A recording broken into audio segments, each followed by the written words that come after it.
What's up, guys? It's Khalid here, and you're watching F78 TV.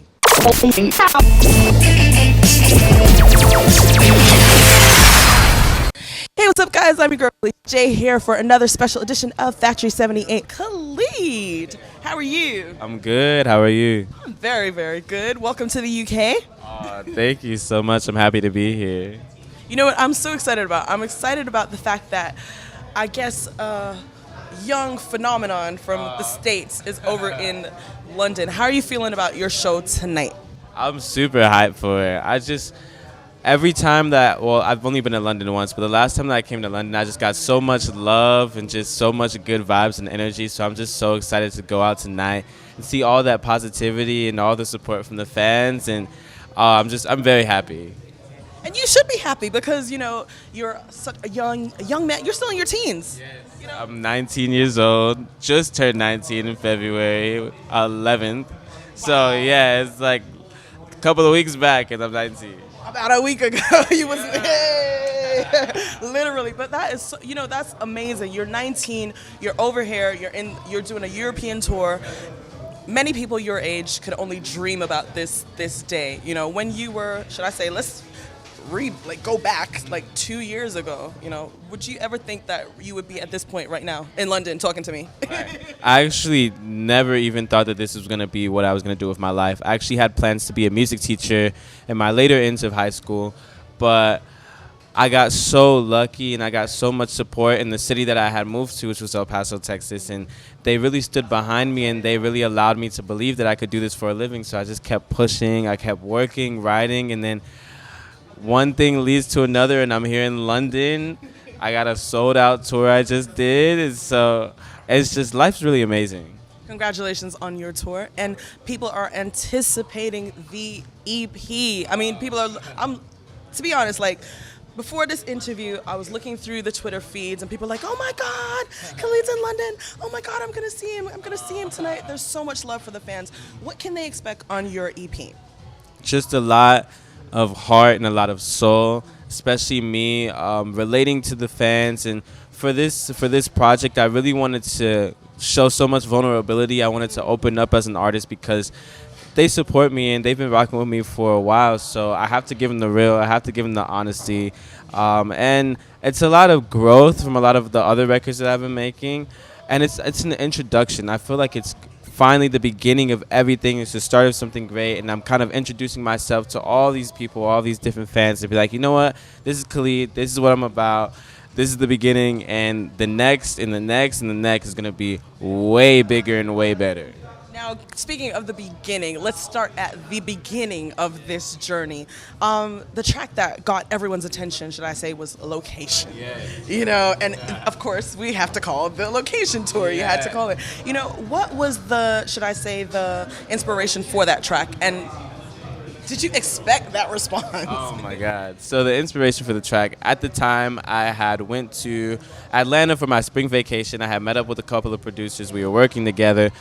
And I had this long session. They told me, they were like, you know what, you can either give up or you can keep going. And I told myself, I was like, I'm not going to give up. I'm going to keep going. And I hear the beat for Location. I hear the, I'm like, yo, run it back. I love it.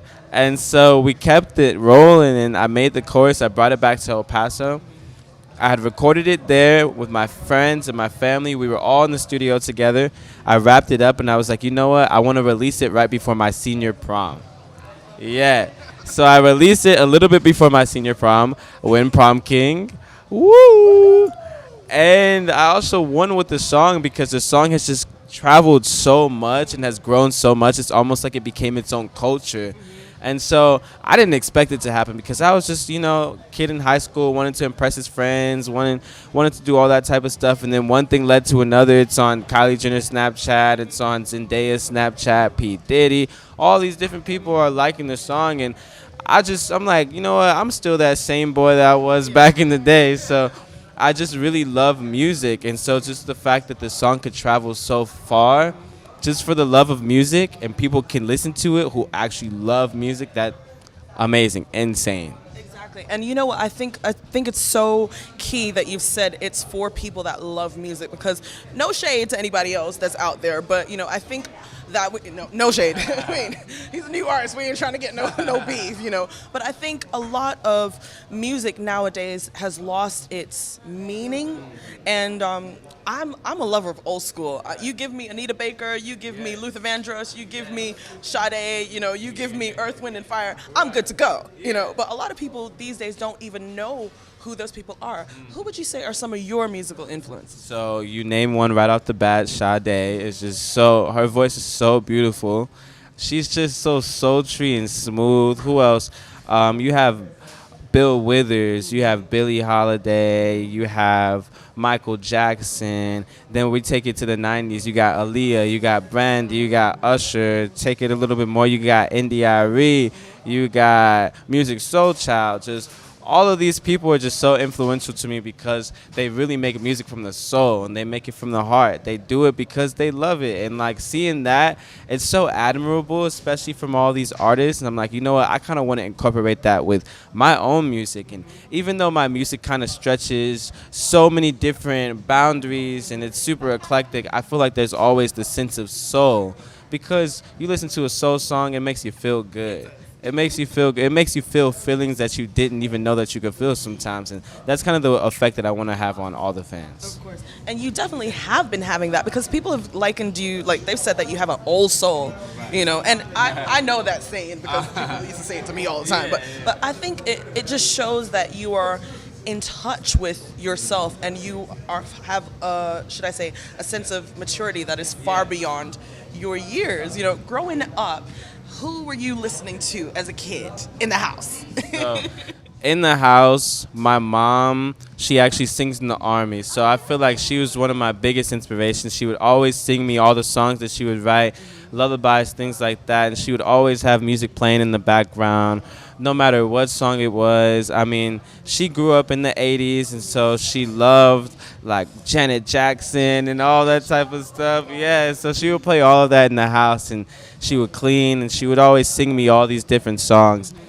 And so just growing up with her, that's something I really kept in my heart. Even if I wasn't going to have this career in music, I just had to remember, you know, music is the foundation of our life. It's really what gives us our backbones. And when we're feeling a certain way, when we need a relief, we turn to music. So my mom is a really big inspiration. I feel like she's probably the top inspiration. And she would play everything in the house. She would sing to me, too. So that makes it even better. I hope you dedicate a song to your mama, you know. I'm looking out for it on the EP. I got to. You know, now speaking of your EP, people have said that it is one of the biggest, should I say, things that they're anticipating for this year. But in your personal opinion, whose song that you've heard on the radio lately do you wish that you had written? Oh, that's a good one.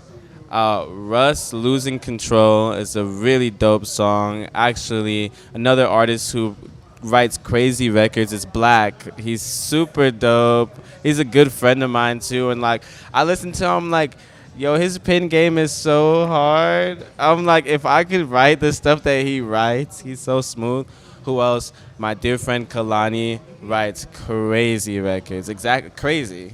Such a crazy record. And, I love finding inspirations through the friends that I meet throughout music. They always put these songs up, and they're just so they're all dope, and that's what I love about it. Because I feel like 2017 is such a good year for music so far. I'm bumping too, but another song, that new Calvin Harris song with Frank Ocean. Oh my gosh, Yes, when I tell you that is so fire, I wish I wrote it. I wish I wrote it. I love that. Now, as we begin to round up, you know, I know that you said that you grew up in the Army. So how does it feel that your music is now traveling to many of the places that you've been to? It's so insane because actually, speaking of that, yesterday I was back in Germany, and I had grew up in Germany. I lived there for 6 years of my life. Okay, what part? Sorry, if you don't mind me asking. Heidelberg. So it's southern. It's the southern part of Germany, and I actually went to a local town, and I went to the bowling alley, and I'm chopping it up with friends, and my song plays on the radio. Yeah, that feeling was just so surreal, just being in a different country, being overseas, and hearing your song so close to your own hometown is insane. It's just it's so special because I know that it's only the beginning, and there's gonna be so many more feelings just like that. And every time I hear it, I always feel just a feeling I never felt of just happiness and inner peace and all of that. So it's crazy, and I can't wait to just throw out some more records that y'all go bump. So yeah, I'm excited. I'm excited as well, and I know that people are excited about your show tonight. So, do you have any words to tell the fans that are not yet? So the show's gonna be crazy.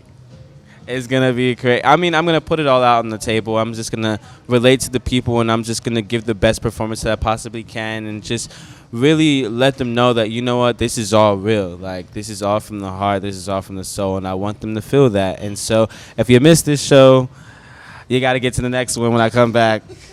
And I'm sorry you got to, but you got to. But yeah, I'm hype. I'm ready for it.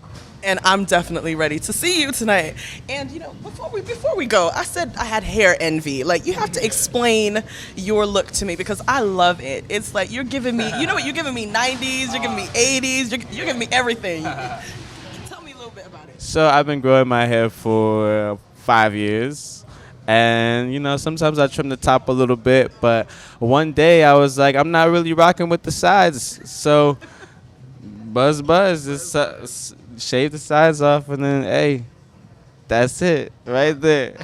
I love it. You look fresh, definitely. Now, for people that want to get in touch with you, maybe stalk you a little bit on Instagram and social media, how can they follow you? So my Instagram is The Great Khalid, GR8, and then my Twitter is The Great Khalid, GREAT. Thank you very much for talking to us. It's been so much fun, and you know what? Bigger and better things are in store for you. Bright young talent. Thank you. Thank you. Thank you for having me.